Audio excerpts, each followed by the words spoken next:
Hello designers, আপনাদেরকেই বলছি। একই design কিন্তু ডিজাইন করার সময় বারবার ভুল করছেন, তার মানে আপনি ডিজাইন প্যাটার্ন ফলো করছেন না। চলুন ডিজাইন প্যাটার্ন কি এটা জেনে আসি। ডিজাইন প্যাটার্ন হলো প্রমাণিত ডিজাইন সলিউশন, যেটা আগে থেকেই আমাদের এক্সিস্ট করে। যেমন ধরেন একটা log in screen. Log in স্ক্রিনে কি থাকে? দুইটা ইনপুট ফিল্ড, যেমন ইমেইল, পাসওয়ার্ড আর একটা লগ ইন বাটন। এই লেআউটটা আমরা প্রায় সব অ্যাপেই দেখি, যার কারণে ইউজার কনফিউজড হয় না। ইউজারকে নতুন করে শিখতে হয় না, সে আগে থেকেই এটা চেনে, যার কারণে তার কম ভুল হয়।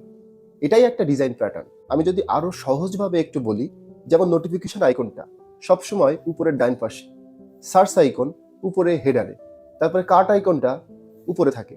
সো এটা দেখেই কিন্তু ইউজার অভ্যস্ত, এবং ইউজার এটাই আশা করে যে এই জিনিসগুলা এমন জায়গায় থাকতে পারে, এবং তার চোখ অটোমেটিকলি সেখানেই যায়। এখন প্রশ্ন আসে, ডিজাইন প্যাটার্ন কেন গুরুত্বপূর্ণ? ইউজার কনফিউজড হয় না, এক্সপিরিয়েন্স স্মুথ হয়, কনভার্সন বাড়ে, এবং আমাদের ডিজাইনও ফাস্ট হয়।